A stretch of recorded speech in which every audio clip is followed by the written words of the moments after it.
যে সকল কেস মনোলিকের সাহায্য ছাড়া তৈরি করা যায় তাকে মনোলিক কেস বলে। মনোলিকের চিহ্নটা অ্যাঙ্গেল অর্গেন নট গেট সূত্র টেবিল সার্কিট। প্রথমে অ্যাঙ্গেল অষ্টম এবং নবমের বইতে এই চিহ্নটা পাবে। ইন্টারমিডিয়েট হলে এই চিহ্নটা পাবে। দশমের সম্বন্ধে আমরা জানি না। এর কাজ হচ্ছে যৌক্তিক গুণ করা। অ্যাঙ্গেলের কাজ হচ্ছে যৌক্তিক গুণ করা, অর্থাৎ দুই বা পাশে যদি ইনপুট থাকলে দুই আকারে তার আউটপুট থাকবে না। এইগুলো তার সার্কিট। অর্থাৎ দুইটা সুইচ থাকবে, দুইটা সুইচ যখন খোলা থাকবে তখন আর বাতি জ্বলবে না, যেটা আউটপুট জিরো। যদি একটা সুইচ যদি অন থাকে প্রথমটা, দ্বিতীয়টা দিয়ে আর যদি পাস হবে তখন কিন্তু তার আউটপুট জিরো হবে। আবার প্রথমটা যদি অন থাকে, দ্বিতীয়টাও যদি খোলা থাকে তাইলে তার আবার জিরো হবে। আর যদি অন থাকবে তখনই শুধুমাত্র বাতি চলবে। অর্থাৎ দুটি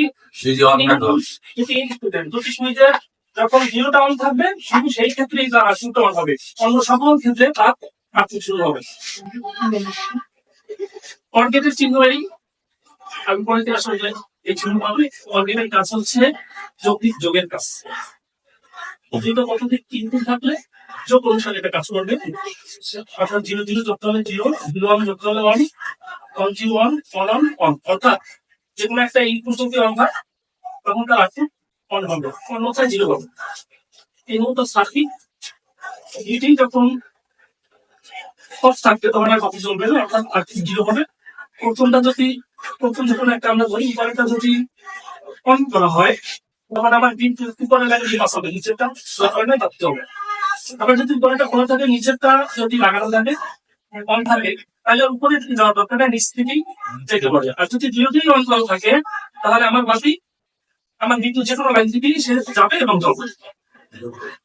মার্কেট হচ্ছে এইটা চিনবো অষ্টম শ্রেণীতে এবং উপরে যারা শুরু এইটা যে কাজ হচ্ছে বিপরীত। অর্থাৎ যদি জিরো হয় আউটপুট অন হবে, ইনপুট যদি অন হয় আউটপুট হবে জিরো হবে।